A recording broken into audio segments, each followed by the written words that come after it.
Welcome to Visionaries Global Media, your #1 source for podcasting entertainment. Visionaries Global Media, envisioning excellence on a global scale. This is Banned from Ringside. Tonight on the Banned from Ringside podcast, Kenny Omega becomes the the Impact Wrestling Champion. He's a double champ now. Braun Strowman gets inserted into the main event picture, or into the title match in WWE Raw, and your Blood and Guts preview. Somebody... R.I.P. Sean Spears. That and a whole bunch more tonight on the Banned from Ringside podcast. Damn, dog. Body. He got lit up. Ditch that 9 to 5. It's time to feel alive. Hello, Marks, and welcome to the Banned from Ringside podcast. As always, I'm your host, Bill Vagey, a.k.a. I want a job right now. I'm job based and I came to get down. I'm not internationally known, but I'm known to drop the microphone. And out there in Edwardsville, Illinois, we have Two Beers. Zach Pullman. What's going on, Two Beers? Oh, man, it is beautiful out. I've been sick for like 3.5 days. I did a bunch of productive shit today, and I'm sitting drinking this new Truly Fruit Punch hard seltzer. It's amazing. Not a sponsor, but Jesus Christ. But you earned that one though, right? It's so good. I feel like I'm hydrating, even though I'm just killing myself. And sitting right next to me, we have Jason Cornelius Bell. What's going on, JCB? Allow us to bow our heads as I read from the latest edition of the Banned from Ringside podcast, volume 203, chapter 3, verse 14. And the good smart saith, hashtag boo the heels. It is all good, baby. Listen, share, subscribe, repeat. Interesting week of wrestling, obviously, with Kenny Omega being the highlight of the week, but we did have a couple of little tidbits and nuggets throughout the week from other promotions, so I'm interested to see what everybody's got to say on that shit, especially with Braun Strowman being entered into the title picture, so to speak. That was not necessarily a surprise, but it got... I'll be surprised if this is not ending up with him eating the pin, but we'll talk about that in a little bit. Yeah, we can get to that later. We are coming at you from a first ever Banned from Ringside location. We are coming at you from beautiful Brentwood, Missouri. Fucking schmancy stuff here. I had a big day today. Not only did I drive to my new house and drop off a bunch of shit with my dad as soon as I woke up, then I got my second vaccination shot down there on MLK Boulevard, right there at Grand at the Walgreens. And then I signed my signature about 20 times to sell my house, and signed my signature about 40 times to buy a house. I was homeless for about 20 minutes. Let's say you should have a cramp in your hand after all this. Went from homeless to house sitting. Yeah, I know. I've never felt more free though than those 20 minutes that I was homeless. Man, it was really nice not to be. Dude, so I'm about to drive a pop-up camper across the country with no place to live for like a month. It's going to be awesome. Yeah, like I'm gonna save money because I'm not spending money on anywhere to live. Like, isn't that crazy? That is crazy, actually. And it's nice to not be owned by the bank. You know what I mean? Oh, Fuck shit. the bank. Fuck the man. Yeah, I was about to say, you can have my little rent payment and be done with it. So I'm going to do a disclaimer here. I did not get a chance to watch a lot of wrestling this week. I'm going to rely on you two, my friends, my compadres, my co-hosts, to So it's like it's any other week. Let's get to the 3 count. Oh, this is going to be a fun, good show. Kick it off, Jason. Let's jump back to Sunday night, Nashville, Tennessee. And, Rebellion, Impact Rebellion. History being made by one Kenny Omega. Now becoming Kenny 3 belts, 4 belts, if you want to count the fact that Impact has the Impact and the TNA title, but Kenny 4 belts does it again. He beats one Rich Swann in a 30-minute barn burner to become the unified AEW and Impact World Heavyweight Championship. Not unified, but he has the belt. He has them both. Okay, so I mean, Is that they're not unified though? They're like, not.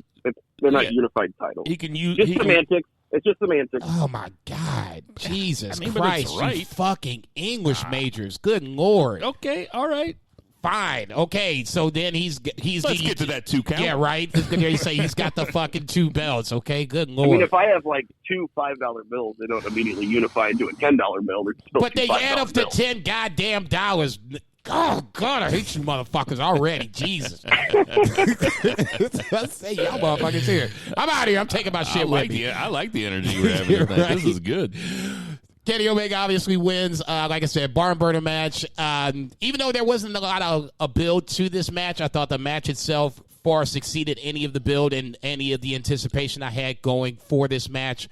I thought Rich Swann did an amazing job to just, for those who've never seen Rich Swann or those who may have soured on him due to past experiences, I thought this was a good way to get him back over onto the national scene and remind people that he is a legit player in the industry going forward. But ultimately, like I said, Kenny Omega is the story here. He taking the titles away from Rich Swann sets up a whole litany of things. As we're talking right now, Impact has started, so I'm sure he has opened the show in some form or fashion, doing his victory lap on Impact Wrestling. From there, obviously, we'll talk about possible contenders for Kenny Omega coming forward. I like Moose coming from the Impact side. Obviously, Hangman Page was the lead name from the AEW side until last night. Obviously, we'll talk about that here in a second. But like I said, for me, the story of the weekend was Kenny Omega beating Rich Swann. I didn't think that – I was kind of a little worried that we wouldn't have a clean finish. There would be some fuckery from the Bullet Club where we would have what we came in with, where you still had the 2 separate champions. I was very surprised reading what happened. I didn't see the match, but I was very surprised reading what happened that it was a clean finish. That was more so than anything else, because I know that – we, being BFR, kind of knock Bullet Club, at least on the New Japan side, for the multiple interferences, the fuckery, so on and so forth. So in the back of my mind, I was thinking that maybe this would be the finish to this match, so that way everybody kind of walks away the way they came in. Everybody has their titles, and then you can kind of move forward. But having Omega being the champion on both companies signals to me there is a commitment to a longer-term goal. Now, what that long-term goal is, I'm not sure just yet, because I thought it was going to be Hangman Page taking the title, but it is still very well could be. As it stands right now, with that loss to Brian Cage, he's going to have to take a step back and kind of rebuild the resume. But nonetheless, it doesn't matter. Kenny Omega, the talk of the wrestling world. I know a lot of people like Roman Reigns. God bless you for it. But as far as I'm concerned right now, this is a Kenny Omega victory lap, and he's earned it. What you think, Zach? Oh, man. So did you see the match, Bill? I have not seen the match. I'm cool. sorry to say. No worries. Yeah, no worries. There's a point in the match where I don't know if Rich Swann is gassed or if he's knocked silly a little bit, because there was kind of a rough-looking Tiger Driver 98 that might have, he landed on his head. And so I don't know if he was just exhausted or if he got, a little concussed or whatever. But it was funny because, they were just having this killer match. There was a couple little botches and stuff, top rope stuff, where it was really, if they would have pulled it off, it would have made that, I would have been a bit amazed. I couldn't believe they were going for what they were going for, and it was just kind of a little botchy. It's kind of like Brock Lesnar's WrestleMania shooting star press, but not the ending of it. It was just oh my God, he's doing it. No, I was thinking more like that bad. I was thinking more like Sheamus when he tried to do the. Oh yeah, good point. We just saw that Sheamus and Matt Riddle in his latest WrestleMania. Yeah. It was more like that, totally. But still a high profile thing, and you're oh my God, and then kind of gets a little messed up. But there's a point where Rich Swann is just done, and Kenny Omega's I don't care how tired you are, I am gonna have a great goddamn match with you, and we're gonna go all the way. And Kenny Omega just does the last 10 minutes of this match And dude, like Kenny Omega is just like something to see. Like it's gonna be like, imagine if we didn't have like internet and stuff, we weren't able to like show our kids like Kenny Omega videos. We'd be like, you know, talking like, you know, grandparents talk about Bruno, right? He's just something to see. And like he just pulls this match out of Rich Swann. Not that Rich Swann isn't capable of it, but like I said, he was gassed or he was, you know, knocked silly.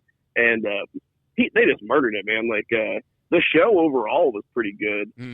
But yeah, there was a little bit outside interference, but thankfully, you know, we had a clean finish. We're getting, you know, it was a very high profile match. I mean, like it got like something like 9 times the pay-per-view buys in the last Impact pay-per-view. So, I mean, it was overall a business success. And, yeah, so definitely whenever you have a chance to watch it. I'm trying to pull it up right now as you were talking. I didn't hear a single word you said. But what I kind of saw the chatter on Twitter is that there were a lot of naysayers, and you know, there's a lot of naysayers on the internet wrestling community. Yeah, I swear, like some of them are pretty negative. Jump back. But a lot of people were saying that, like, oh well, is this really working? Is the AEW TNA Impact, you know, the collusion, the relationship, the relationship. Thank you. Is it really working? And when you think about them having 9 times what their normal pay-per-view buys are, then of course it's working for Impact. Yeah. I don't think it needs to work for AEW. AEW's on stable footing. Impact is the one that needs to be, you know, brought up by the rising tide. I think that's the exact right point. It's not AEW because it's not hurting AEW at all. Now, if it was, then I'm sure they wouldn't do it. What Kenny Omega is doing is kind of lifting an entire promotion that has been struggling for over 10 years, basically, if you go back to the TNA days. Yeah, and that's being nice. He's putting the whole thing on its back, and, I mean, that's... like I said, I haven't seen the match, but, I mean, that's making a big star out of Rich Swann. A lot of guys saw Rich Swann that hadn't seen him before. Agreed. So... Kenny Omega, if you would have told me 2 years ago that Kenny Omega would be Impact champion at the beginning of May in 2020, you'd be like, "What happened to Kenny Omega?" Yeah, you'd be like, "Holy shit, like, he got me too," or something, you know. But actually, it's the exact opposite, and that kind of shows it that sometimes. You know, sometimes truth is stranger than fiction, guys. No, I don't know if you guys have ever heard that phrase. I think I just made it up, but sometimes truth is stranger than fiction. I would have never guessed in a million years if you would have told me even a year ago that Kenny Omega would be a multi-promotional champion and 2 of the promotions would be Impact and AEW. AEW, I would imagine, because, of course, a year ago it would make sense. But to have this...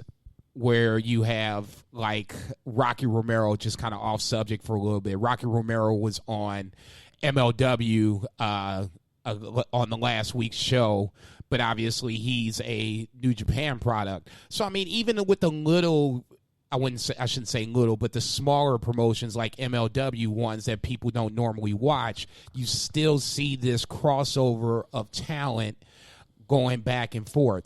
I see people on Twitter saying that, you know, what's this doing for AEW? Like I said, it's not doing anything for AEW. AEW is bringing everybody else up. At least in this case, they're bringing Impact up. It'll never hurt them. No. I mean, I can't see a way that it would ever hurt them. It would have. Plus, it gets a lot of goodwill. Right. Like, with WWE, as much money as they have absolutely zero they have goodwill from anyone except kids with cancer. That's a great point, and I mean that's not a demographic that spends a lot of money. I mean, let's be honest. No, and you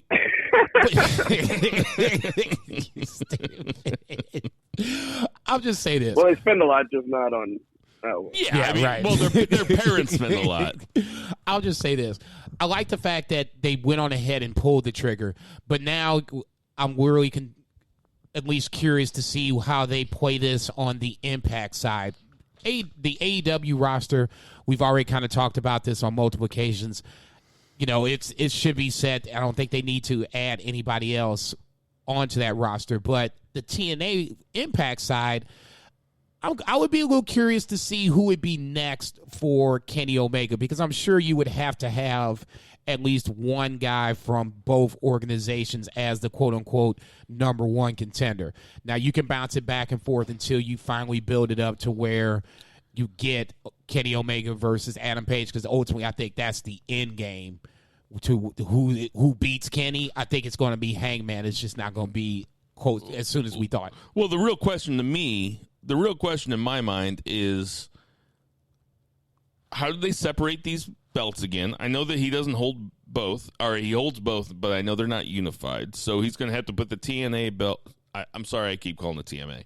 Well, he also has the TNA belt because Swann beat Moose for that. He does have the TNA and the Impact. And he's got 4 belts right now. And the Mega AAA. So, I mean, in realistic terms, that's why I kind of want to watch tonight. Does he bring out all 4 belts? He needs like 5 more to beat Ultimate Dragon, or at least tie Ultimate Dragon. Because when I was a kid, Ultimate Dragon had all the belts. No shit. So wait, there's a TNA belt and an Impact belt? Yes. Yeah, Moose had brought it back and like kind of self-proclaimed champion, right? And he, it was like a good gimmick, like for him, at least in my opinion. I enjoyed the gimmick more so than whenever that gimmick happens other times where you got like 2 belts and people are feuding over the 2 belts. Like he had like ring gear that matched the belt. He was looking real good. And but yeah, so he lost to Swann. So Swann took that. So I don't know. Those might be unified. I don't know the official word on TNA and the Impact. Those might be unified. Kind of like the New Japan ones were just unified, but they don't have like a new belt. The question that's way more interesting to me is who takes the Impact belt off of Kenny Omega, and does it happen clean?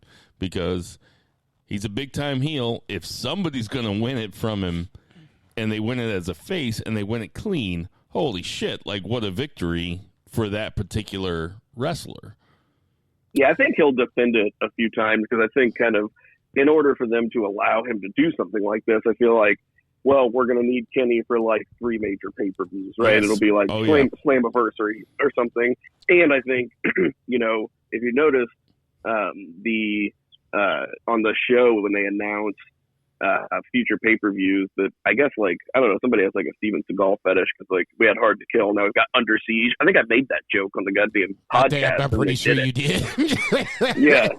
And so like, but anyway, like they had dates for like the next couple months, and I imagine like he'll be defending, but then like Slammiversary's coming and it just said July or June or July, I can't remember. Yeah. I think it was June. But anyway, that's like, it was not specific because there are those WWE releases that are coming out. So like, who knows? Like, what if Samoa Joe comes back and, faces, takes the title off of Kenny, something like that. Could be wild, but I don't know. Like, I don't know what other homegrown talent you got. Ace Austin's pretty young, but I mean, he's got chops. I like him a lot. I liked him in MLW. I mean, I'll be honest, I don't want... Jason watches it more often. I mean, isn't Sami Callihan in the main event picture over there? Isn't he a candidate for that? Yeah, he's kind of tired for me, personally. He does that hardcore brawling stuff. And, I mean, he was in the title picture with, like, Tessa Blanchard and stuff, and he did that. But, I don't know, that act's kind of tired for me. Sami Callihan had a last man standing match with Trey Miguel on the Rebellion card. Really good match. Just to answer the title picture question, he hasn't been in the title picture since really the loss to Tessa. Brian Cage was his foil for a while there, but that was even before Tessa. So I mean, if you want to play heel versus face, then it doesn't work because obviously you have the 2 heels against each other. If you want to put that aside, then yeah, Sami Callihan is one of the names that would work for me. Him, Moose, Eddie Edwards, Ace Austin are the 4 guys that off the top of my head that I can think of. I'm sure I'm missing a couple more. Josh Alexander, because he won the X Division title on Sunday. So in theory, he would be the de facto number 1 guy on the male single side.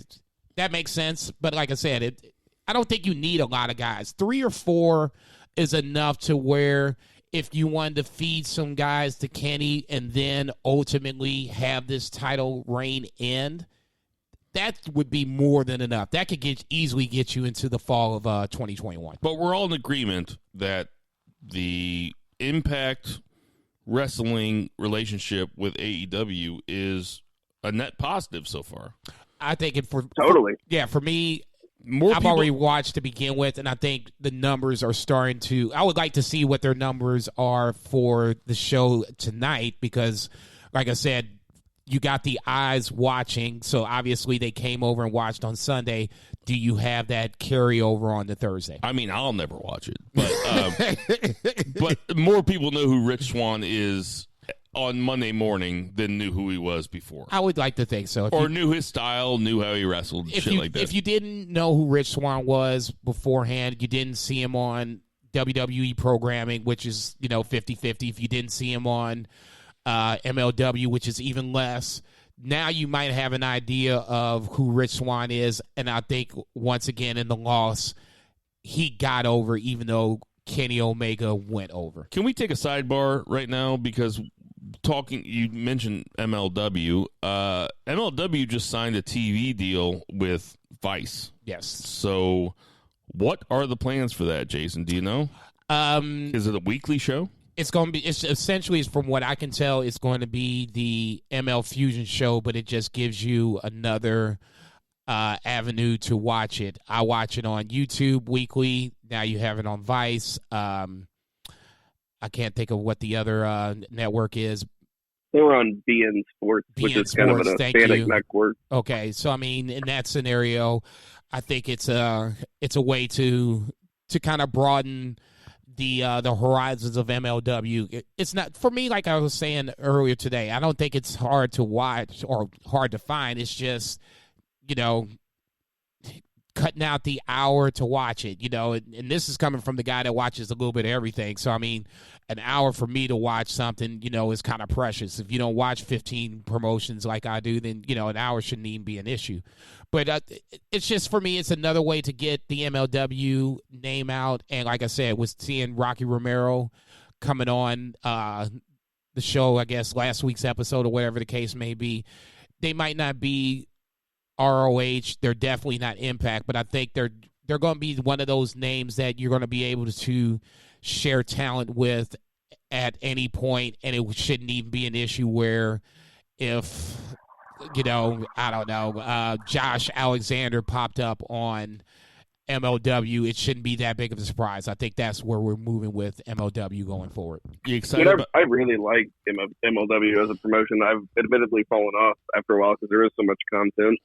But back whenever there was no AEW, like that and NXT were like my favorite hours of television to watch. And Court Bauer is totally a businessman.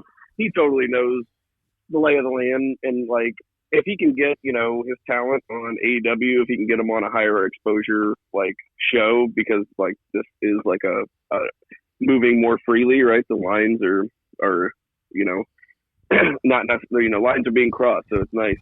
If they can get Alexander Hammerstone on an episode of Dynamite, you know what I mean? Something like that. That's like cool with him. But they're a good show, and I'm happy that they're getting TV, and hopefully more eyeballs get on them. It's genuinely exciting that the lines are getting more blurred.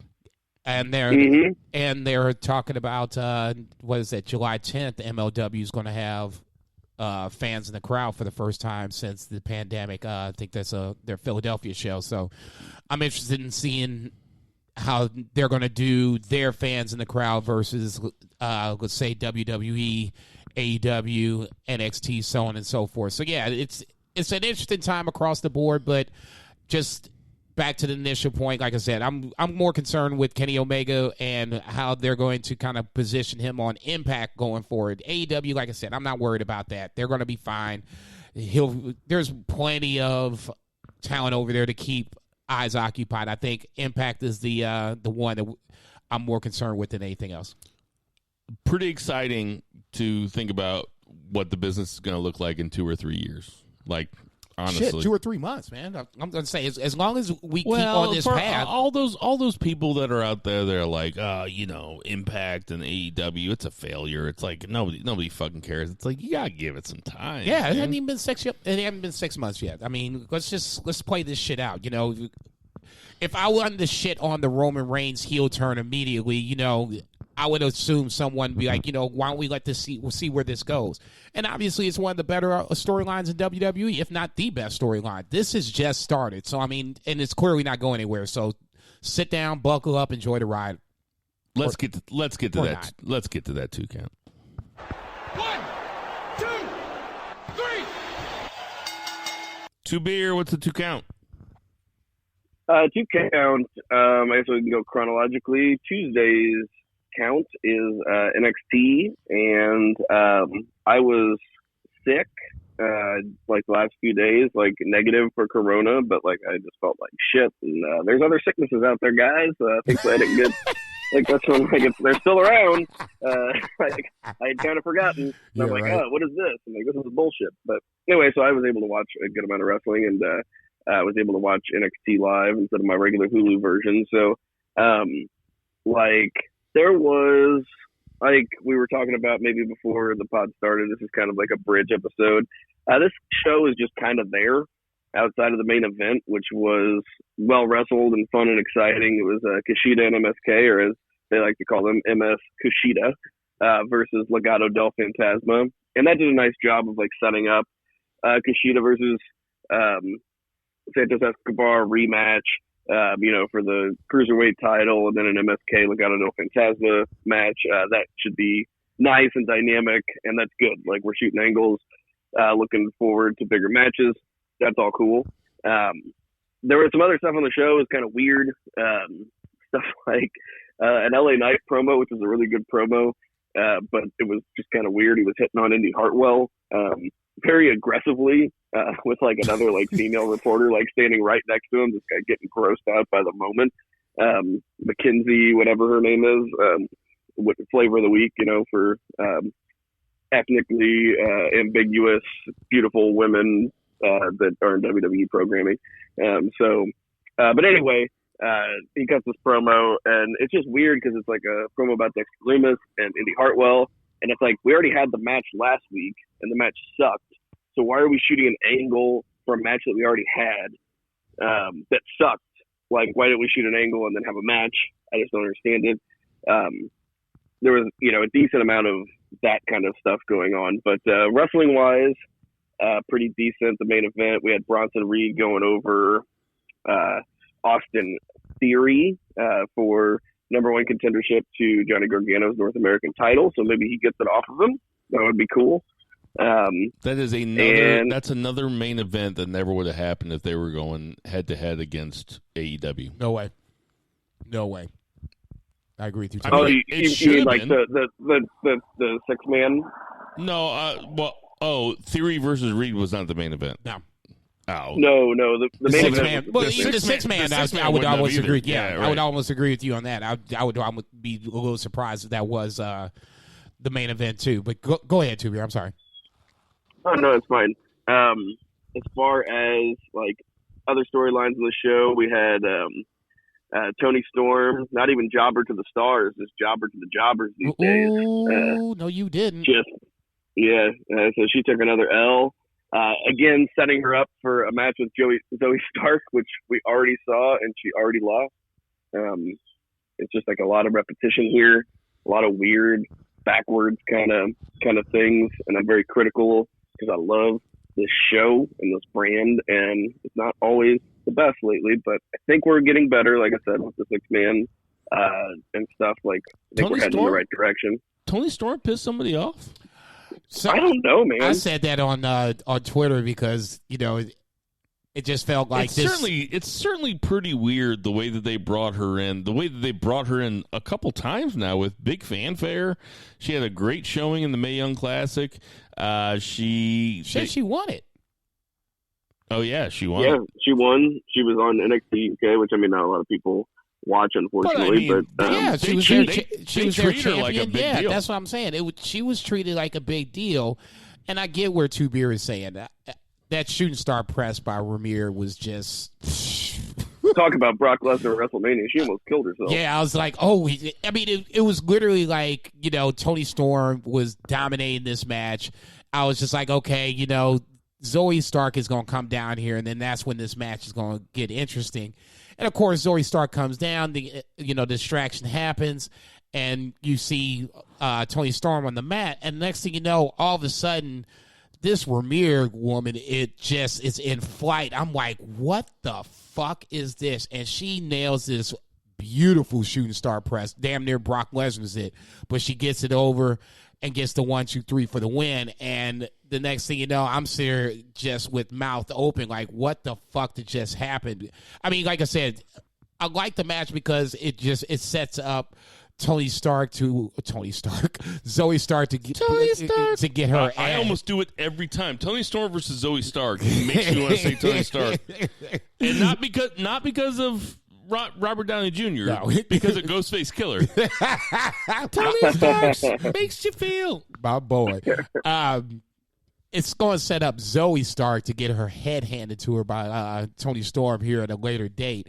But I like the fact that, you had this kind of like, flash moment where, I won't say Jobber A, but Ramir came out of nowhere and got the win. I didn't have necessarily a problem with that because for me, it's going to stay in the storyline of Stark versus Storm. So at that point, it's going to get Zoe Stark over. We're going to get Toni Storm back on track, figure out who the champion is. Because, I mean, at this point, they're not afraid, at least in my opinion, to do heel versus heel when it comes to the women's championship. It's not like Raquel Gonzalez is a babyface by any stretch of imagination, even though she kind of... Okay, so that's actually one thing that really annoys me. I'm glad you mentioned that because the last couple of weeks she totally has been. She came out like a goddamn babyface after she won the title. No. And she didn't even actually do a turn. There was no turn. Okay. But she did acted like a babyface. No, okay, that's what I was going to say. She did. The only thing I didn't like, and I said it, I'm pretty sure I said it last week, and now if I didn't, I'll say it now. I don't like where the heels carrying crosses the same way when he did it with Finn Balor. You know what I'm saying? They gave the flowers to the opponent after the fact. I get what you're saying, okay? Totally get what you're saying. And even up to the point of the end of the Dakota Kai Mercedes Martinez match, Raquel Gonzalez felt like a babyface. Get away from my friend. You want a piece of her. You want to go through her. You don't want to get through me. You got to go through her. No. Get away from my friend type shit. Until Raquel turned it on and destroyed Mercedes Martinez at the very end. I will agree with you. It had a lot of babyface vibes to it. And that's something that if you just jumped into it, it would seem a little confusing. There's a lot of people like that where I just don't know if they're supposed to be baby faces or heels. And I don't know if, I guess that's intentional because if you're just like, it seems kind of postmodern and hip, but at the same time, like it's also very confusing because like it's one thing that I hate Jaime Lannister when I start reading Game of Thrones, and then by the time I'm done with the books, like he's one of my favorite characters. That's character development. This is just plain confusion. Like it's like every week I'm like an Alzheimer's patient, just like who's a wrestling fan. I'm like, what's going on this week? It has no connection to last week. Like, you know what I mean? Like it's just that was really kind of crass, and I apologize to anybody who's lost their people to Alzheimer's because honestly, it's a terrible disease. But anyway. I get what you're saying. I don't like that kind of I get what you're saying. I'm not. Nah, he's gone soft. I couldn't agree more with Zach. Like the tweener stuff just does not work for professional wrestling. Like there has to be some kind of. Now listen, once you get into a match, you can wrestle any way that you want to. But when you're like a big match, but when you're building up to a match. You have to have the most compelling story of all time, or there's got to be a heel in the babyface. Also, the most fucked up thing about Jaime Lannister is when you read the books is Jaime Lannister doesn't get a chapter until the third book, and then all of a sudden he gets like the second chapter, and you're like, Jaime Lannister's? Wait, I'm supposed to be am I sympathizing with this motherfucker? And then you start sympathizing with Jaime Lannister. That is character development, which you can do in wrestling, But most of them choose not to. How the fuck am I supposed to come after that? I'll just say this. If you want to talk about character development, there's one person that I will continuously at least give props to.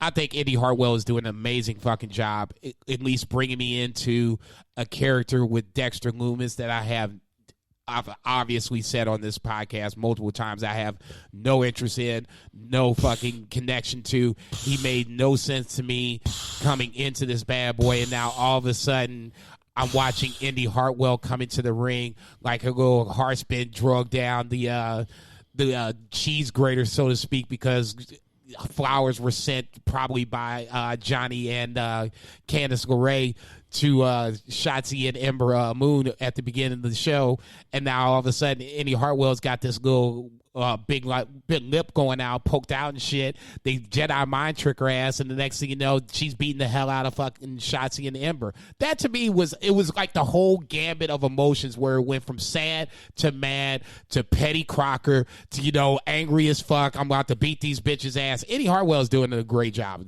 in my opinion. All right, so anything else from NXT before we move on? There's something that you said. You talked about LA Knight. Well, Bronson Reed's the number one contender. Swerve and Ruff are going to have a Falls Count Anywhere match next week. Hopefully, that's the end of that. Even though it has been a good few with that one, but it's getting to the point where I think it's kind of time to move on. I thought Killian Dane being all paranoid about, or not Killian Dane, but Drake Maverick being paranoid about Killian Dane turn on Imperium is a tease of some sort. What that tease is, I'm not exactly sure. I feel like they've been like the odd couple for weeks, and like they initially teased the breakup because they never wanted to actually be together, but then now it's just like they're a team, and now all of a sudden, after weeks of Killian Dane having Drake Maverick's back, now he's worried. And it's just weird. Well, no, honestly, if Drake Maverick didn't say anything beforehand, I was kind of thinking it too, because, I mean, honestly, it's between Timothy Thatcher and Killian Dane, who's the next guy to join Imperium. And and I don't need that toothless Timmy shit on NXT. Like, that's main roster shit. Yeah, I like Ciampa and everything. Ain't wrong. I like Ciampa and everything, but that toothless Timmy, that felt like definitely something from Raw. I wouldn't even go disrespect SmackDown like that. Jesus. Well, I'm just saying, I'm calling it what it is. With a mark. There was a pretty funny Cameron Grimes skit where he goes into a jewelry store and just lays the gimmick on this jeweler. I just can't imagine being a regular guy at your job and like some WWE producer walks into your jewelry store and is like, hey, can we give you $500 to film this thing with this idiot? And he just goes in there. Oh, and just yells and lays into this guy. Oh, man, it was awesome. So BFR is all on one page in terms of Cameron Grimes. We are Cameron Grimes guys, right? I'm warming up to this Ted DiBiase storyline. The fact that you actually saw him this week means that this is going to be ongoing for the next few weeks, where DiBiase will just continuously one-up Cameron Grimes moving forward. I did see something on Twitter, and I'm sure this is people just grasping at straws or whatever, but during this segment, there was a diamond mine reference made to it, and now people are trying to, at least some are trying to take that and connect it to the return, or not even the return, but the debut of one Tessa Blanchard. Okay, I'll just say this. If this is what you're trying to connect from point A to point B, this is a reach. It's a serious reach. We had been talking about diamonds and gold throughout the whole segment. I know Tessa has this whole diamond thing going on, blah, blah, blah. Look, number one, NXT really doesn't even need Tessa Blanchard to come in at this point. They've reloaded again, and they're back to being good. Put some good storylines on this Joker, you should be good to go.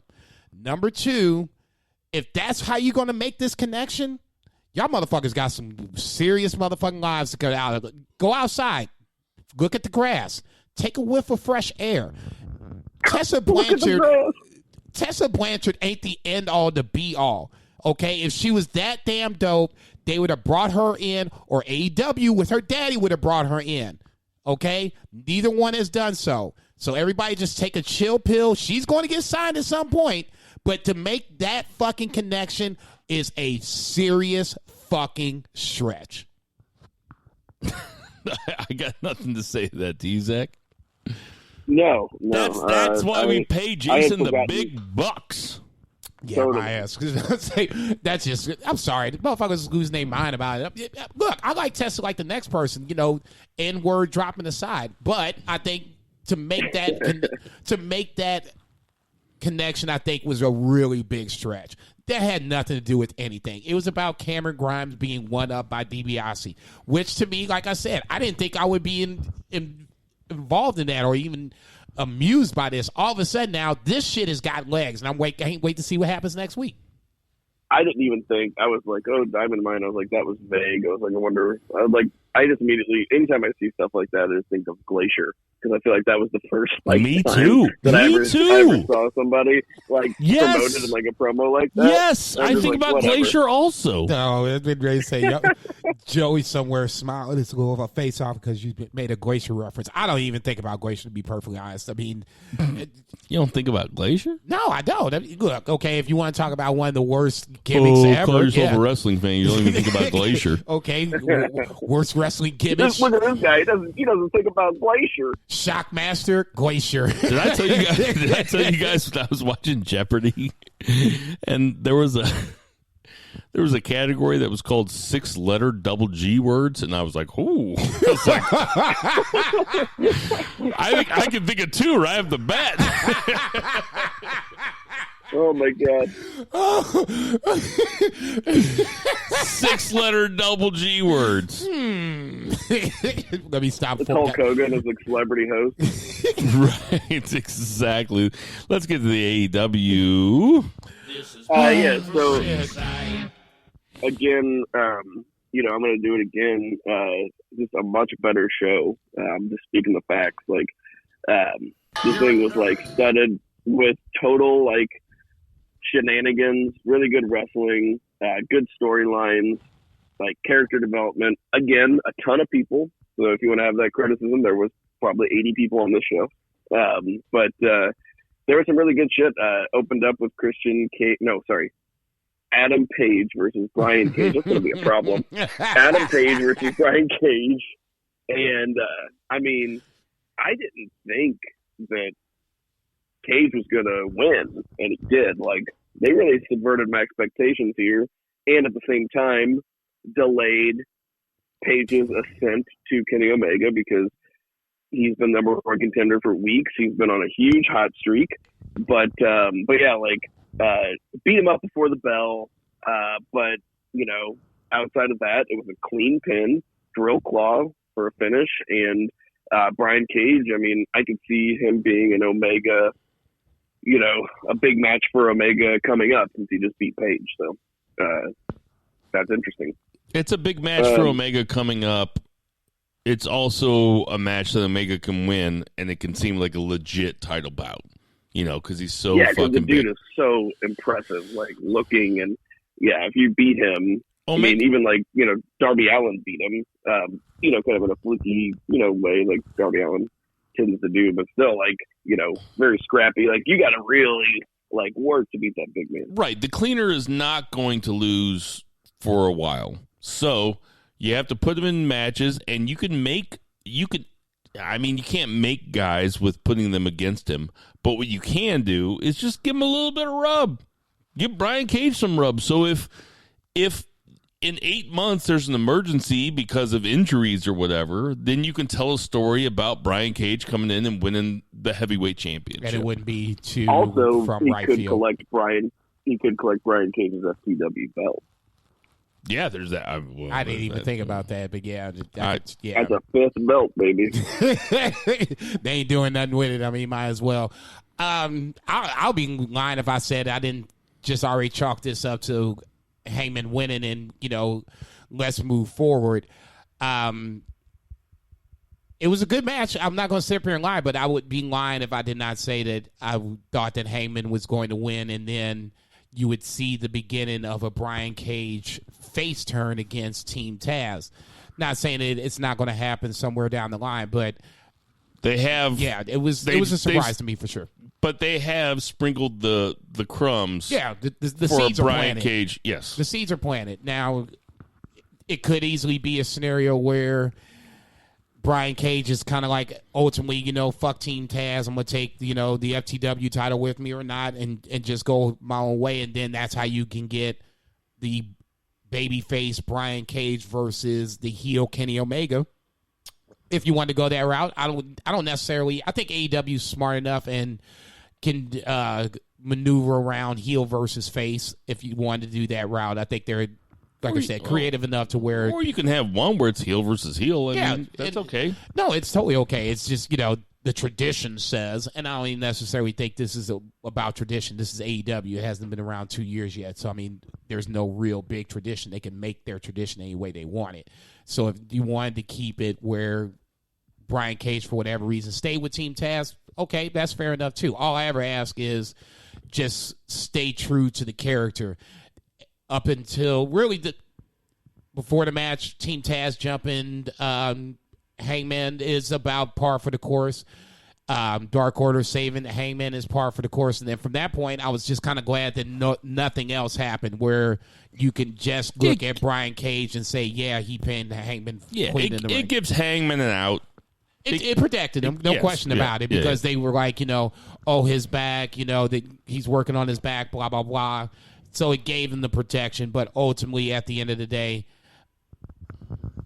Cage wins, and now I'm really curious to see, what the ranking is after beating the number one contender, coming from an unranked Brian Cage, because he has to be on this list. Oh, yeah. Christian Cage isn't on this list, and he beat Powerhouse Hobbs at 4. I got to admit, I have been kind of won over by Brian Cage since he's entered AEW. I've liked his work. Zach, what do you think?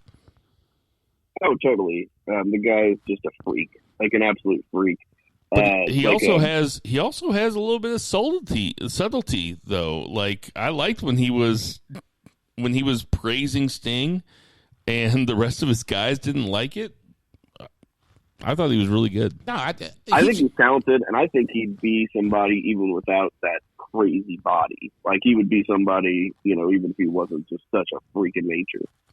He has just natural athletic talent because he's doing things a guy his size really has no business doing. The standing shooting star press, you ain't got no business doing that, okay? And he basically nailed it. It was just, Hangman got the knees up or whatever to counteract it.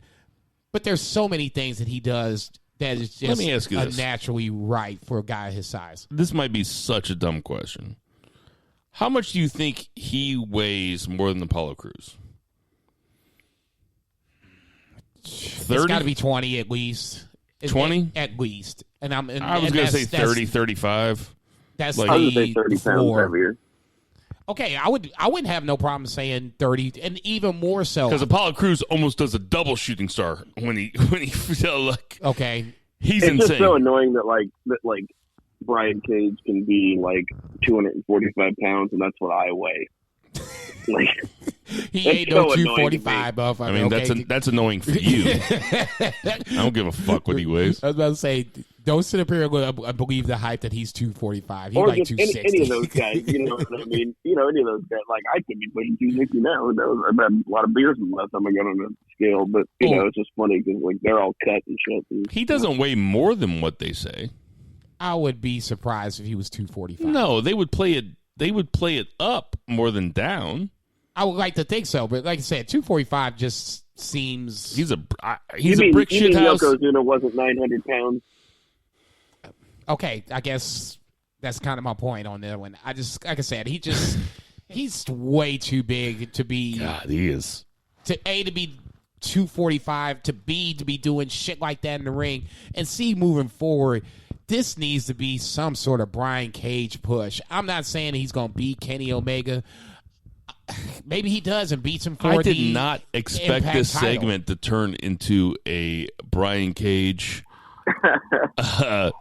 Limp Bizkit session, but It's funny. I was actually Brian just saying, if we were listening back to this like in a year and we were analyzing our own podcast, we'd be like, we'd be derailed on Brian Cage for a full 7 minutes.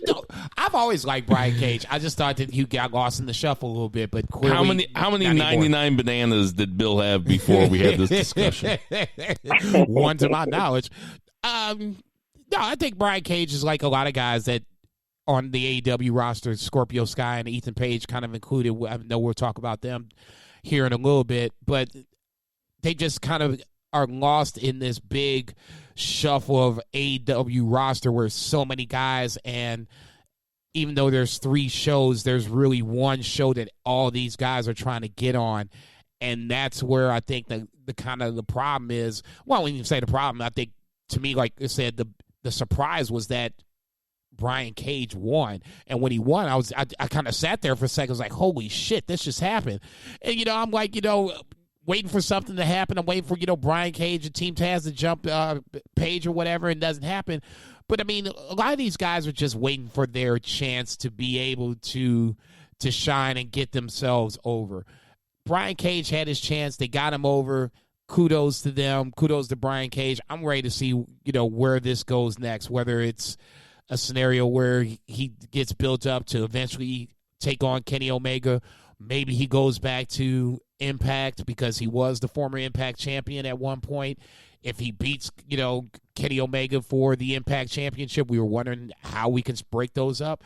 It doesn't necessarily have to be for both titles. It could easily be for one title. Samoa Joe could come back in July or whatever when his 90 days are coming up. He could beat Kenny Omega for the Impact title. So, I mean, there's so many fucking options right now to play with. And, I'm kind of looking forward to tomorrow because there's, like Bill said, there's wrestling, or what you say, wrestling is stranger than fiction at this point? Reality is stranger than fiction? That's what I said, yeah. I made that term up. Like, nobody's ever said that phrase before. That's why I'm trying to give you the preps right now, so that way we can coin it, give you the credit, and except for that bad religion song. I can't remember the name of it. It's called it's called Stranger Than Fiction.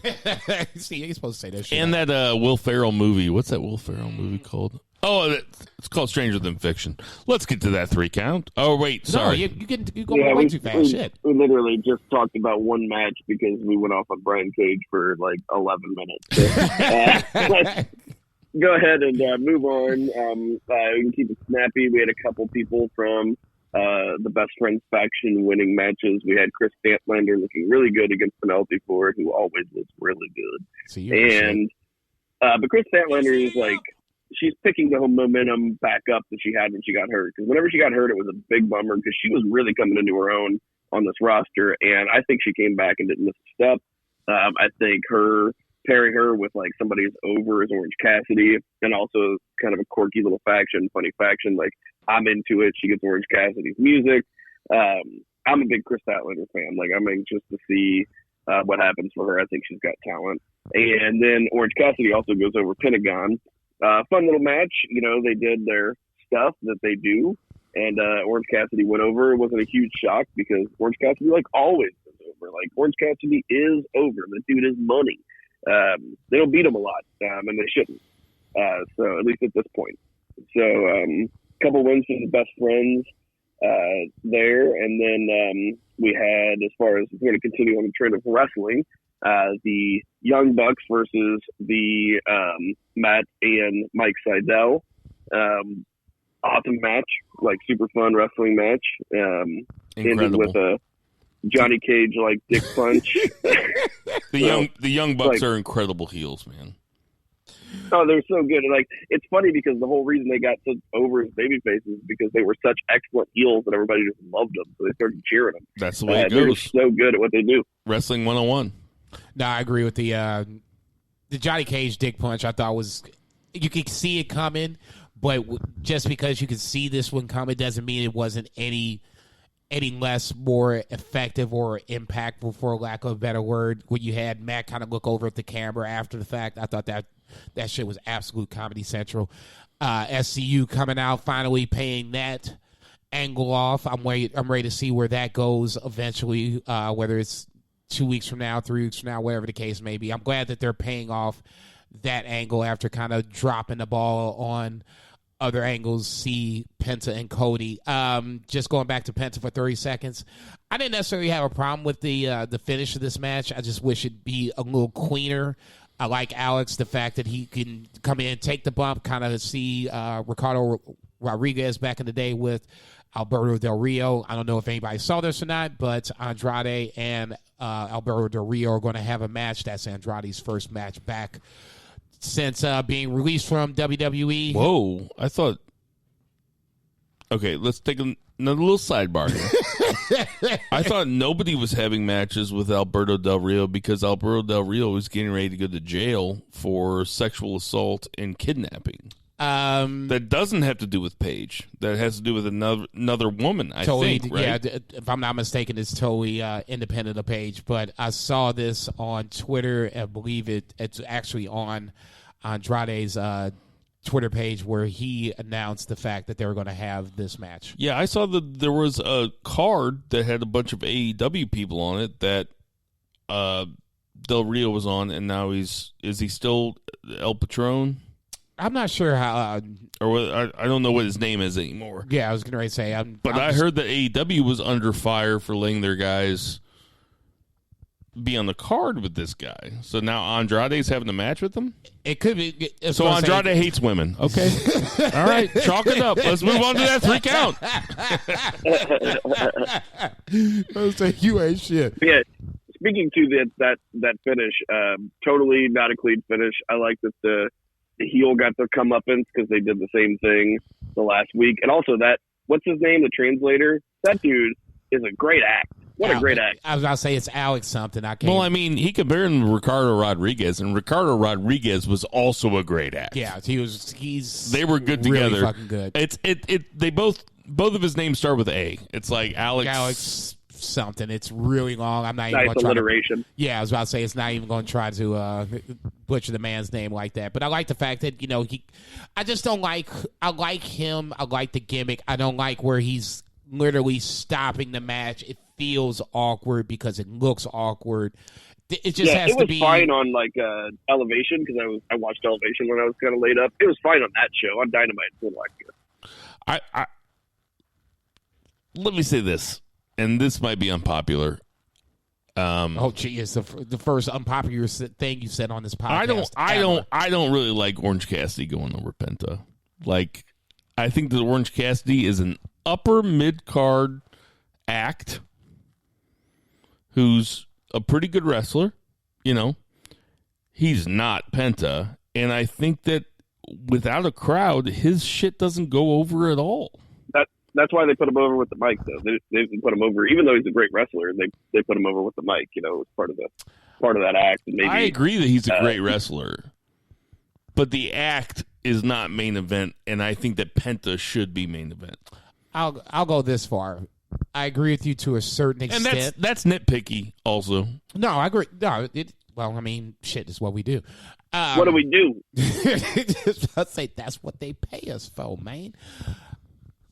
If the match would have broken down a little differently, I would be more inclined to agree with you more. It felt like Penta was really dominating this match, for lack of a better term.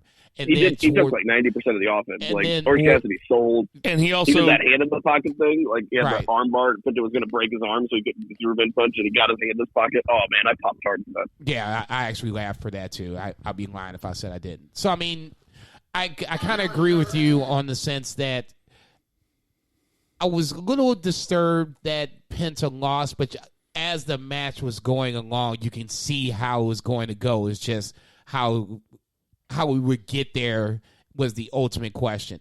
I'm not going to be that down on Orange Cassidy just yet. I guess the rubber's got to meet the road at some point. I know he's 6-0 and he's number 2 or whatever, but I can't name any of the 6 guys he's beat.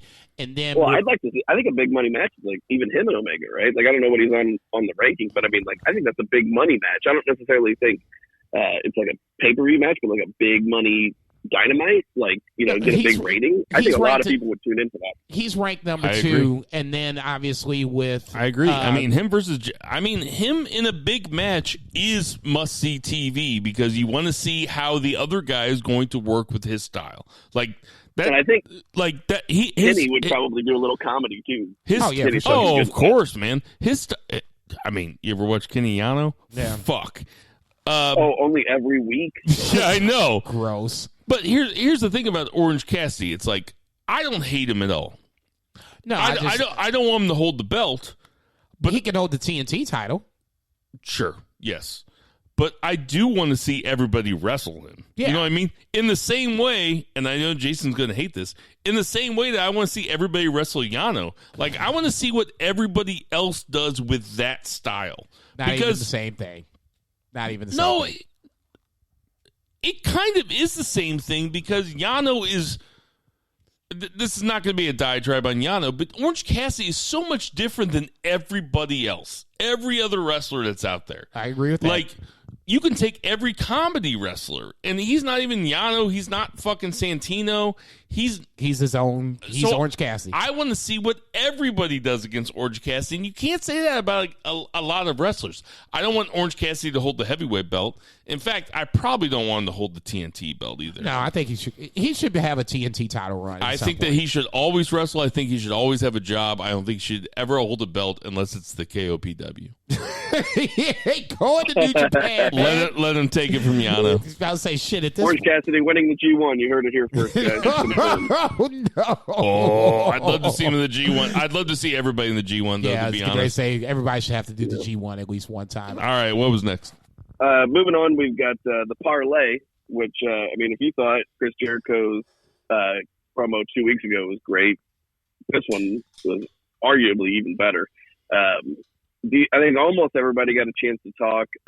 Shawn Spears got bodied by Sammy Guevara, just absolutely destroyed. Killed. Saying, yeah, you know, like you're a failure and you failed at your last job. You're going to fail at this one. He got killed. Leave Shawn Spears alone. Okay? I heard that he got killed. Oh, I don't have any hate for Shawn Spears except for the fact that he's married to Peyton Royce. But you know, man. No, I heard that he got killed, and then I went and watched it, and motherfucker got killed. Okay, I'm going to say killed. I will give Sammy Guevara props in that scenario, and then even more so when he came out after the fact, and in one of the best promos all night, and not even saying a damn word.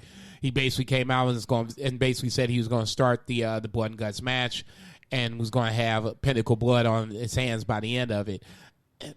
I don't know who's writing Sammy's shit, but whoever's writing Sammy's shit is doing this so well, and the fact that he's doing it with flashcards is just so original. It just makes his segments stand out just a little bit more than anybody else's. You know what I'm saying?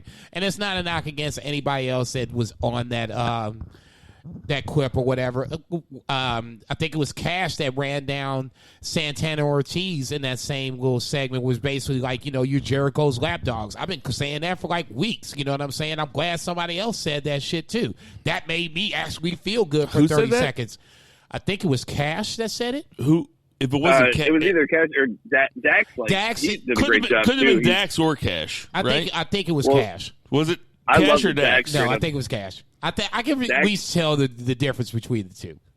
Yeah, Dax straight up said, he's like, I've come to terms with my family. He's like, my family knows. Yep, that I might not be coming what's back. going to happen. And he's like, you got a beautiful family. He's like, you got a beautiful little girl. He's like, I need you to hug them tight and whisper in their ear, Daddy's not coming home. And I was like, oh my God.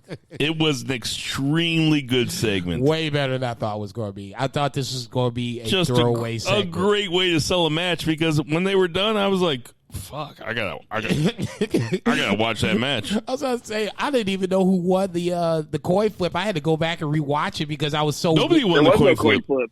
That was the thing. That was the only thing is the babyfaces did come off a little dumb. I thought that the Pinnacle ended up winning the coin flip. There was no coin flip. They just gave Sean up the Spears advantage, which is kind of dumb. We want to go start first. And then Sammy's like, we're going to start first.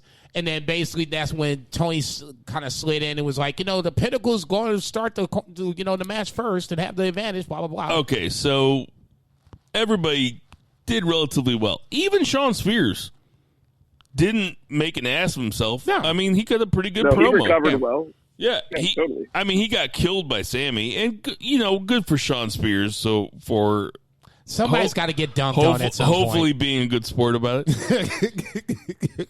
Jericho's he's living his best life. He'll be fine. Jericho dunking at the end of it for 4 minutes was just. I know I've said this before. That is a masterclass in babyface promo. Yeah, it totally when was. he said they're he goes, you said they're lap dogs? I say they're wild animals that would tear you apart, and I thank them for it every day. He said, oh, I was curtain jerking at 25? Yeah, I was curtain jerking, but I had also headlined arenas in Japan. And Germany, blah, blah, blah. I mean, it was an incredible babyface promo. Yeah. Meanwhile, MJF's an MLW, right? Like at that time, like in Jericho's headline in Arena Mexico, No, both guys have points. It's just now. Yeah, it was cool to bring the truth out. Yeah, you could see MJF's reaction to it. It was just really good, and they're selling next week really well. And that's the thing. That's why when I am coming down on NXT, I don't necessarily know what's going to happen next week on NXT, except now I know Johnny and Bronson, but other than that, I kind of have some ideas, but I know matches that I definitely want to see next week, and I know which show I'm going to watch first if they were on the same night, but they're not. Of course, so. Yeah. Dynamite's got a big show next week. Yeah, a big show. It's basically, Blood and Guts is War Games. Yeah, it's basically a mini pay-per-view, and they're treating it as such with Moxley and Eddie Kingston, which I think once again. Another great buddy cop segment from Moxley and Kingston. The only thing I didn't like about that segment is if you're going to hold the newly crowned, triple champion Kenny 3 belts, or in this case Kenny 4 belts, hostage, it shouldn't be for a match against fucking Omega and Nakazawa. Make it a title match. Put a title on the line. Have something that is. A worth of value. A little more high stakes. Yeah, because, basically, I could snap this leg. Segment, though. No, don't get me wrong. Do not get me wrong. It got Kenny over as even more of a heel because he snapped his leg. Yeah, he signed up for it. They throw it in Brandon Cutler. Dude, I totally agree with you upon that. But once they got Kenny Omega, then you need to hold out for the biggest fucking fish in the pond. The biggest fish in the pond at that point is a title match of some sort. Pick the title. I don't give a fuck which one it is. There's no reason for it to settle for a tag title match. Or not even a title match. It's a tag match. It's a very WWE move. It is a very WWE move, and especially when you had Kingston come out and was like, no, we ain't going to have any of the sports entertainment shit, and it ended up being a sports entertainment kind of finish. Now, listen, sometimes just because it's a WWE move doesn't mean that's completely wrong. It just means that WWE has been doing it longer than everybody else or more consistently than everybody else. Sometimes you might have to have... I'll tell you what, what AEW never falls back on is... Oh, now we have to have a tag team match because you guys came out and started yelling at each other. So now we have to have a tag team match. So that's fine. No, because they already have a main event set every week. Right. They never start a show without a main event. Exactly. Okay, but when you're saying, we don't have to have a tag match, but we still haven't, finished but figured out how we can get away from a scrum every week. At some point, no matter what, brother, you're the one that's always bringing this up, and it happened again this week. Speaking my language right now. Okay, there's a scrum in some form or fashion. So, every promotion has their Didn't happen on Impact. It really didn't, though. It didn't happen on Impact. I was really surprised that there was not fuckery in that the main event. Every promotion has something that they do that annoys the fucking shit out of us. Okay, I'll just say I'll say this when I was saying that it's some sports entertainment New Japan. or just for me it's just bad. Bullet Club's annoying. Just not an investment in the tag team division where you really have like 3 or 4 tag teams. Yeah, but that's not really. That's not like a in action type of. Like, you're not annoyed at what they do, like, while they're having matches. Well, the only thing that I can think of that annoys the fuck out of me in New Japan is when Gato gets involved in evil matches. That's it. Yeah, the Bullet Club stuff. But also, they also don't, like, because of the nature of their booking, they don't promote shows very much ahead of time because they have stakes on these like smaller shows to where, somebody could win a title, so it's just kind of, I don't know. I usually watch all of the New Japan shows, and I tell you what, if you watch one a week right now, you're doing just fine because you're going to get all the greatest hits, and you don't need to watch the other shows. It's honestly kind of boring right now. No, I will agree with that. I'm a huge New Japan fan. Jason, do you care to try to out-negative us? Honestly, like I said, for me, I don't really have a problem with what New Japan does in ring. The interference from Bullet Club, I've just kind of embraced it because that's who Bullet Club is, and that's always who they've been from pretty much from the start. Even when you had Prince Devitt as the leader of the Bullet Club, they've always interfered then. So I mean, that's what 7-8 years. I'd rather you be consistent versus all of a sudden now you've been doing it for 6 years, but now, no, we're going to step back. We're going to be LIJ and just let, everybody handle their business. So I get what you guys are going with it, but there's really nothing that I can think of off the top of my head in ring that makes me, cringe my face at New Japan. But like I said, New Japan isn't perfect by any stretch of the imagination either. So, All right. What else we got from AEW? All right, so yeah. AEW, we had Miro attacking Kip Sabian, which we had expected. It was just kind of a matter of time, and put a beat down on him, and then hugged him and said, "I forgive you." Hey, wait a minute! Like Miro came off like a total monster, and kind of. It was like a totally fine segment, definitely entertaining, and it kind of leaves you wondering where they lie. Are they still friends? What's going to happen? I thought it was going to lead to a match, but I think it We'll still will. see how it goes.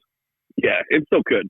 And then we also had the main event, of course, which was Darby Allin versus 10, Preston Vance, as they really put him over as John Huber's, Brody Lee's hand-picked guy for Dark Order, kind of his protege, going after the title that is kind of almost like posthumously just like Brody's title, right? They gave the first belt to his kid. So even though Cody had a better run with it, it's kind of Brody's title.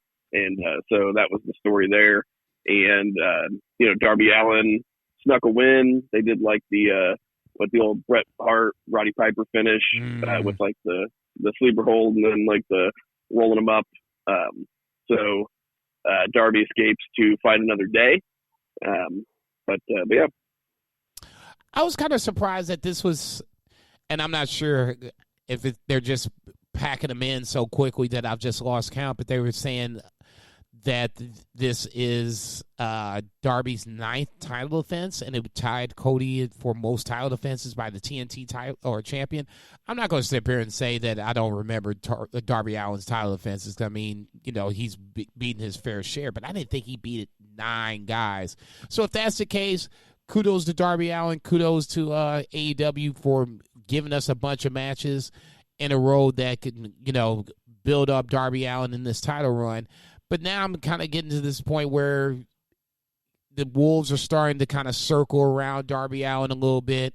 Scorpio Sky, I think, is going to be in this mix now, especially after he and Ethan Page attacked Darby and Sting. I know you got a big kick out of that shit. You were the first person I thought of when I saw that happen. I was like, yeah, he was making fun of Scorpio Sky a week ago. Now all of a sudden he should be, rolling up on Scorpio Sky, giving him a high five, or dropping Darby Allin like a bad habit. Who was making fun of Scorpio Sky? You were.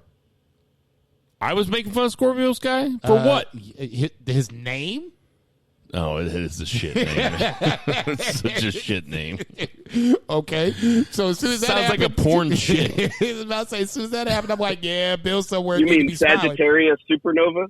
Yeah, exactly. No, it's I the think Virgo veteran.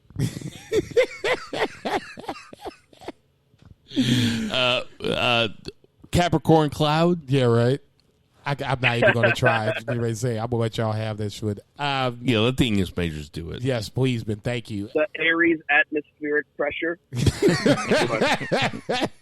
I'll say, God damn it! I'll say we can't have that Triple H. Or I'm sorry, the Hunter Hearst Helmsley. We got to shorten it up. Triple H that shit.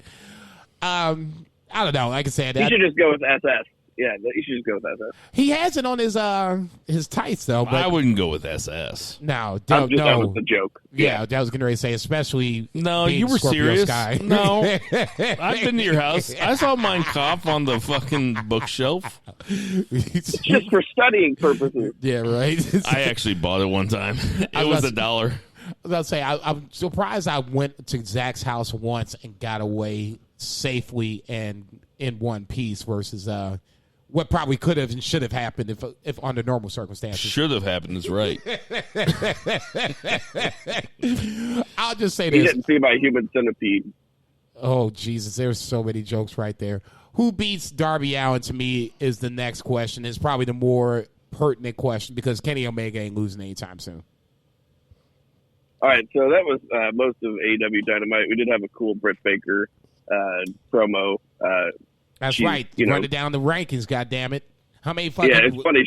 She hated the rankings, but now she's at the top of the rankings, so she likes them. Well, so it's good. a total heel move. I love it so much. How many fucking unranked jokers does she have to beat to be the number one ranked contender?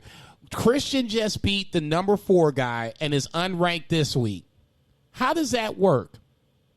I don't understand the ranking. So it's like the easiest way to go up the rankings is to beat people that aren't ranked, that are indie talent, for lack of a better word, beat everybody up on dark elevation, and then you get ranked. I mean, look, I get it. Christian's being saved for Kenny Omega, which is fine, but you can't tell me that an unranked Christian beats the number 4 powerhouse Hobbs, and then all of a sudden he's not ranked the next week. Come on, man. It's not that difficult. It's really not that difficult. Cinco de Mayo is going to rule, regardless of your plans. Cinco de Mayo is going to rule. No, Blood and Guts should be a really good show, highlighted by obviously the main event itself. Like I said, for me, these are the things that we got a little bit of holes to deal with, and it will make things a little easier if you just be simple and clear about the shit. This is the way you move up the rankings. This is the way you don't. Beating unranked opponents shouldn't have you as a ranked opponent. As an unranked opponent, if you beat someone that's ranked, that's how you move up. All right. Anything else for AEW? No, I think we covered it. Yeah, I think we're good. All right. She's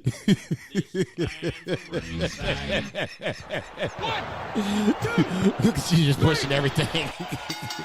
All right. So we took a break there for a second, but I'm going to ask Jason. Jason said there's nothing in this world that could make him get a tattoo because there's nothing in this world that he cares about that much. And I said, well, what if Zach and I were at a family gathering and there was a mass shooting? You know, Zach's from Illinois. My wife's family is from Illinois. His wife's family is from Illinois. So the mass shooting is... Lots of enemies. There's only like a 45% chance that we're going to die in a mass shooting. You say 45%. So, would you get a BFR tattoo? I would consider it, man, to say, I love you guys, but damn. Like on the inside of your middle finger, just real small, BFR. Look, man, I don't like needles. I damn sure don't like pain. It's going to have to be super, super small. And that's where the bone is, man, like on my arm. Like right here on my right arm where the bicep is, BFR, but just like super, super Dude, small. your middle finger looks like when Eddie Murphy was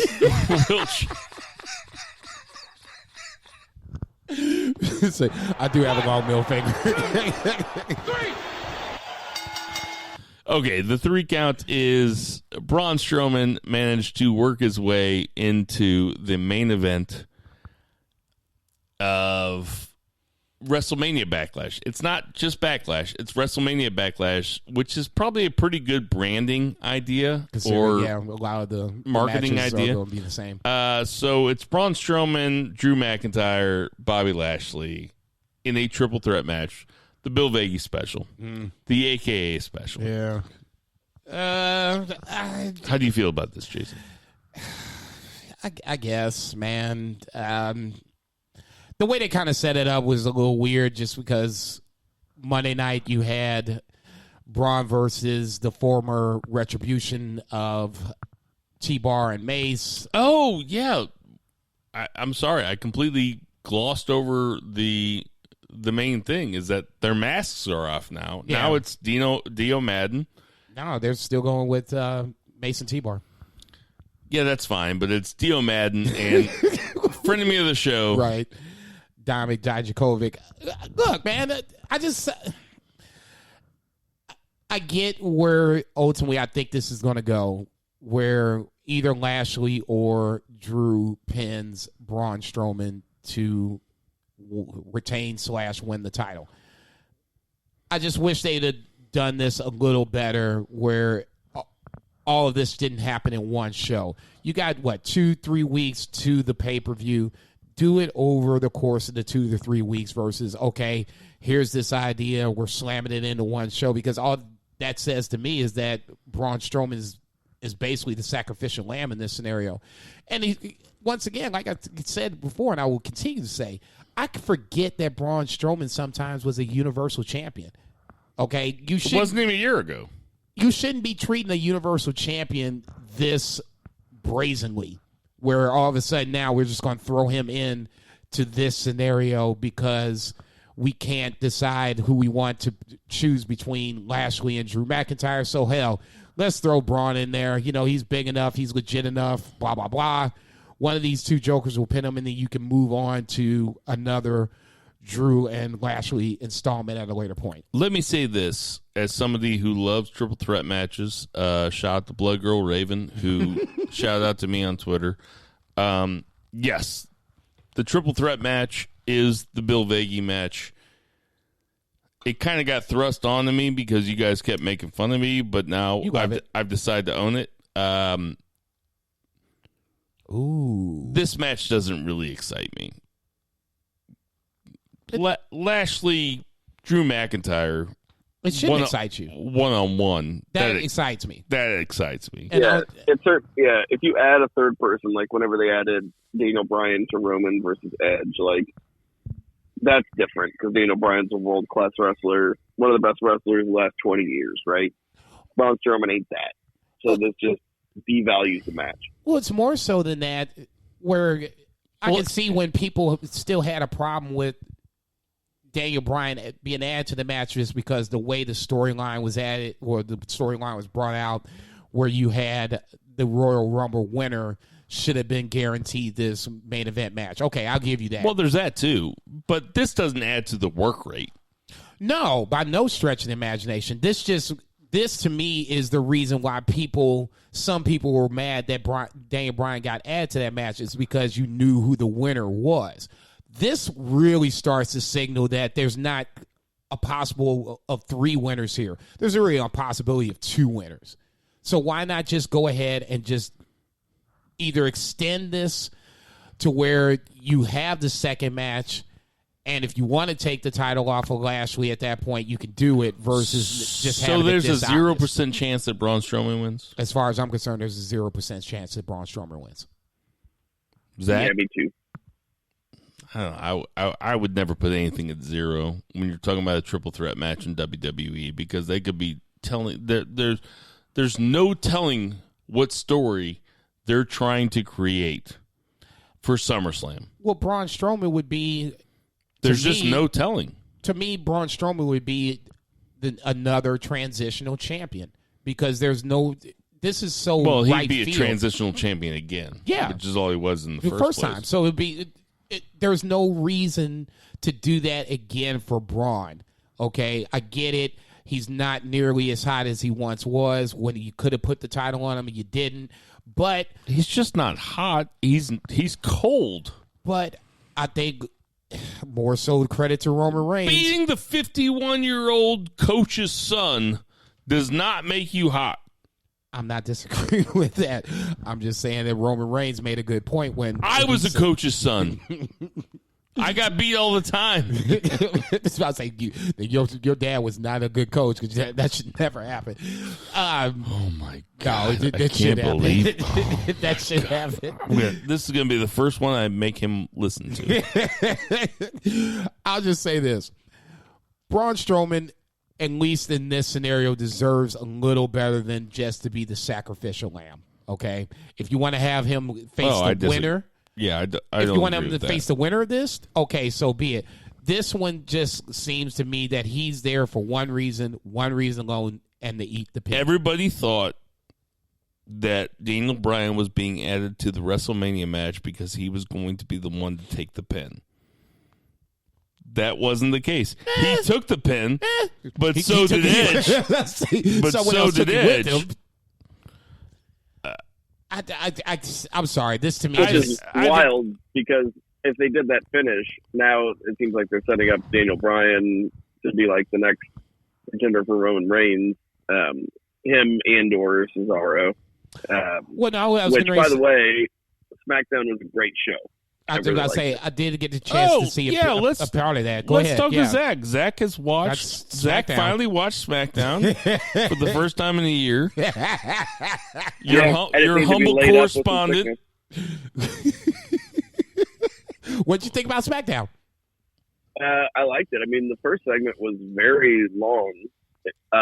It was like a big talking segment between Cesaro, Seth, Jey Uso, Daniel Bryan, Roman Reigns, but it did set up a match, and it was a tag match with Cesaro and Daniel Bryan versus Jey Uso and Seth Rollins, which was a really fun match. Daniel Bryan gets the pin on Jey Uso, but Daniel Bryan's like whole gimmick out there was to put Cesaro over, and I think Cesaro looked great both in his promo and in the match, because he's always going to look good in the match. And even though that segment was probably like 40 something minutes long, just like one little storyline. And that was cool. I mean, I was like invested like that whole time. I thought they did a really good job with it. And then after that we had we had Apollo Crews and Kevin Owens. A little segment with Big E and Kevin Owens, that was entertaining and fun. And it was Kevin Owens' turn. And I mean, even though that was a finish that we've seen a million times, it was a distraction finish with a schoolboy, it was still like a fun match, and I was invested in the match. But yeah, like I just thought the show was pretty fun. It was like kind of a tight little 2 hours. I'll say this. Roman Reigns for me is going to be that guy that's going to be the centerpiece of SmackDown for a little bit, even if they have a draft at some point in later on in 2021. I think he'll still stay on SmackDown. At least he should. There's no reason to take him off SmackDown. And all that being said, the match coming up tomorrow, because tomorrow is Friday, Reigns versus Daniel Bryan. If Daniel Bryan loses, he's off SmackDown. That, to me, is the match that I kind of want to see, even though we kind of saw that a little bit at WrestleMania. This is obviously going to be a one-on-one match for the title. And then, like I said, if Daniel Bryan loses, he's off SmackDown. We're also in the part of the year where they usually shuffle it up. Raw and SmackDown. Yeah, and I think this is kind of the precursor to that, because if you don't have the draft coming up there soon thereafter, this Friday Night SmackDown, you're going to at least have Daniel Bryan move to Raw, which is probably needed, because Raw is in a scenario where not only are they running out of guys for Lashley or Drew McIntyre to face, but it's just not really a good show overall past the top main event segment of the of Raw. Pretty much outside of that, for me, it's just hard to watch. Well, let's talk about this though.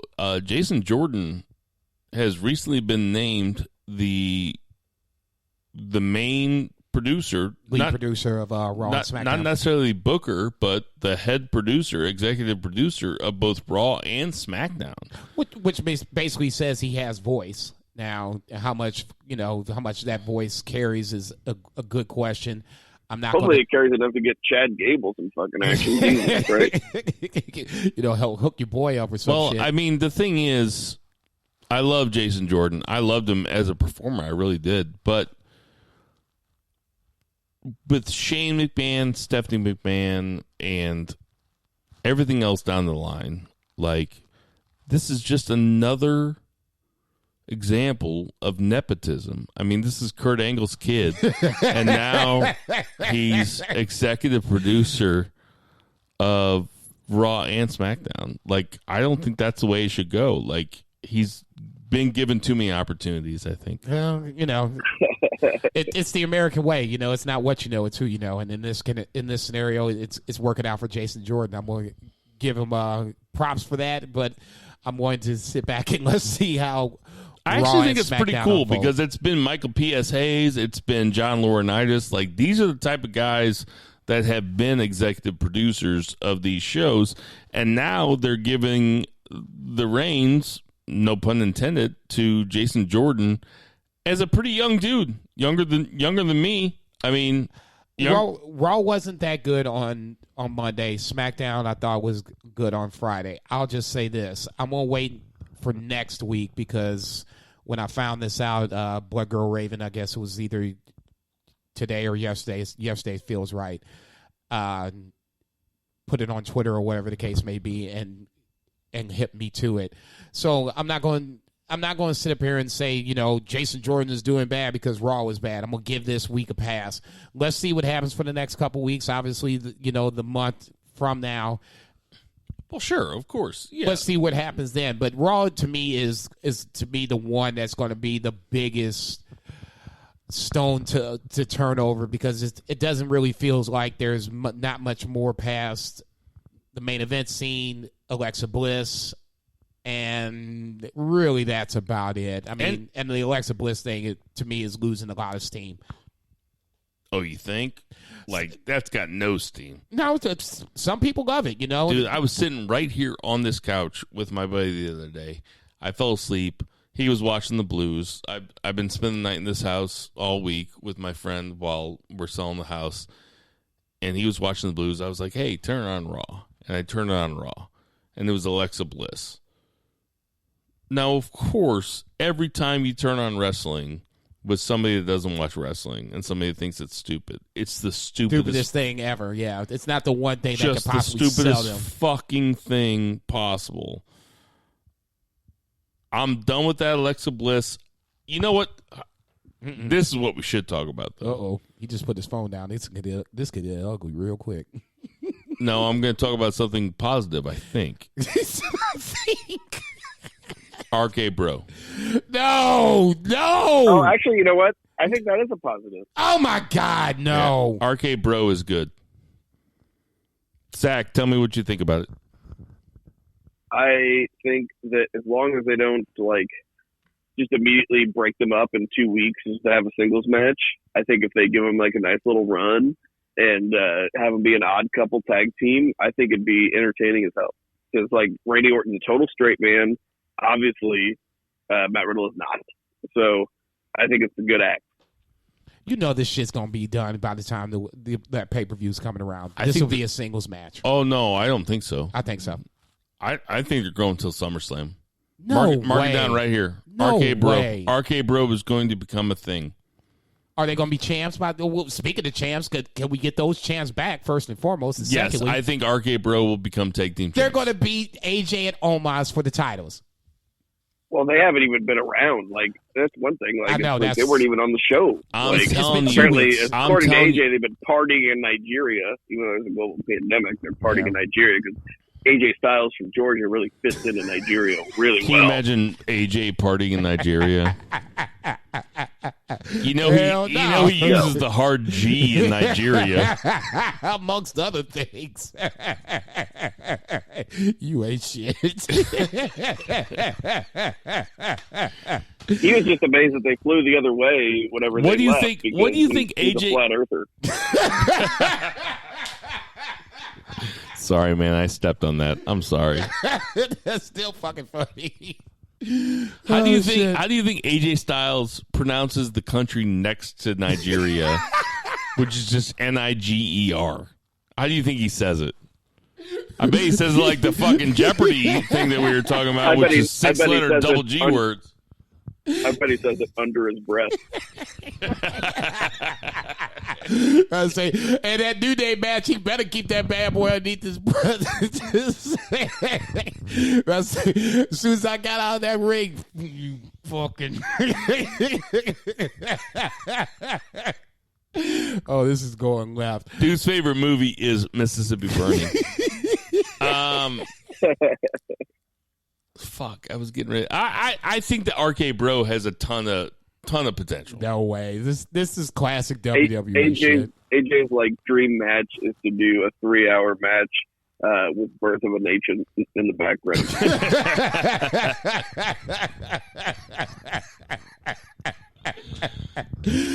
I'm telling you right now, I'm calling it. This ain't going past WrestleMania Backlash. AJ's like, when me and Omos break up, can it be a strap match?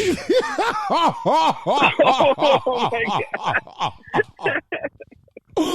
my God. Yeah, I will stop watching WWE if Omos loses that strap match. I will officially be done. You can kiss my ass. WWE passion of the Omos. You better whoop that little Almost narrow Unchained. Yeah, right. You better whoop that little narrow motherfucker's ass. I do want to go on the record here, though. Almost Almost. Did you say almost Todd? I did. That's good, dude. That is good. I do want to be on the record here, though, that I believe that RK Bro is going to stick around for a while. And I think that Randy Orton is game for it, and Randy Orton has been game for a lot of things. They have to throw Randy Orton a bone here. I know that he is. Just to keep him around. I mean, Jesus Christ, he's in the worst feud of the year every year. You got to give him something. every year, like him doing the Bray Wyatt stuff and like emphatically doing it and really giving it his all. They have to throw him a bone. Like, hey, we're gonna have Alexa Bliss straddle you, and then we're gonna put you in a tag team with a real shooter. That's the only thing that I could see that it has to end up ultimately working for Matt Riddle. It has nothing to do with Randy Orton.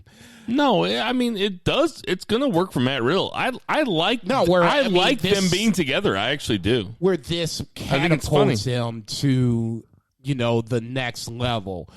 I thought this would be the Keith Lee moment. We haven't seen him. Hopefully we see him at some point when Sheamus keeps throwing out this U.S. title challenge that sometime Keith Lee answers that challenge. There are murmurs about him that...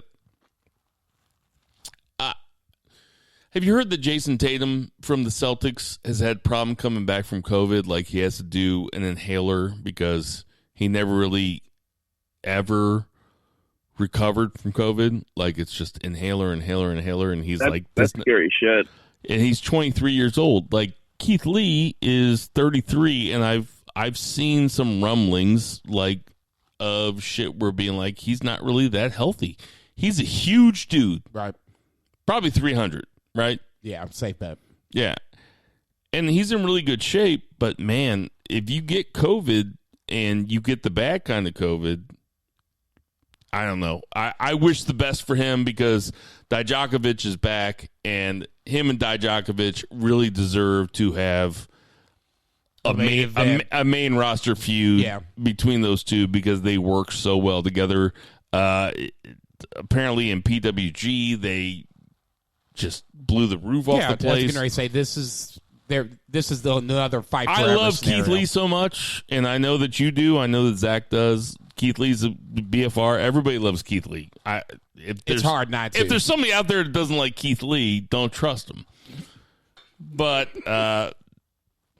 anything else that we want to talk about for the main roster before we go into the ending? No, I was going to say I'm kind of worried about, not worried, but just wondering about what's going to happen with Bianca Belair, who's next for her, whether it's Sasha, Bayley, the combination. I don't want to see another triple threat. We already got one, so they need to figure out what's next for Bianca. I don't care if you got to feed her or somebody, and then Sasha or Bayley's next, but I'm worried. I said worried is the bad word. I wonder what's next for Bianca Belair. Outside of that, Charlotte coming back, not a big deal, whatever. Figure that shit out. Something else I was going to say, WWE related-wise. The Mickie James, I think that was part of the whole John Laurinaitis thing where Mickie James comes out and basically thanks WWE for putting her personal items in a trash bag and dropping it off on her doorstep. I think that was much to do about nothing. I mean, I get it, but you know what they're really supposed to do. You know, gift wrapped it, put a bow on it. You know, dear Mickey, thanks for being a Hall of Famer. Love Vince. I mean, anything else, TBZ? Well, good. Sorry, I was on mute, but no. Titus O'Neil is 44 years old. I have to do the math here because I don't have it written down. Titus O'Neil is 44 years old, recent host of WrestleMania. Jay Lethal is 36. What? He's 36 years old. How old do you think he was? Closer than me, motherfucker. Damn. The big boss, man. R.I.P.? I think he's dead. He's dead, right? I'm pretty sure. Question mark? I'm going Come on, yes. He's dead, right? I'm going with yes. All right. He would have been 59. The Rock. Definitely not dead. Dwayne Johnson. Mount Rushmore Rock. Also, if you're not watching Young Rock, it's on Hulu, and it's very entertaining. God, that is so fucking funny. How old do you think The Rock is? Hang on, because I was going to say, let me do the quick math. He was there in the 92 game, or the 93 game when Florida State played Miami, so he's got to be 49. God damn, he's 49. That's pretty good. Nice. I mean, it took you 49 years to figure it out. Stu Hart would have been 106 years old. Mr. Fuji would have been 86 years old. Orange Cassidy is 37. What? Orange Cassidy is 37. Wow. And that's it. Never would have guessed it. Ever. 37? Hey guys, we appreciate everybody listening to our podcast. We know there's tons of podcasts to listen to, so we appreciate you listening to ours. So for F&B Eatery, for Check. Bill's Beard Company, Check. For Joey O'Farrell, for Check. Lucha Chris, Check. for Murray the Murray Man Murray, for Vice, Double check.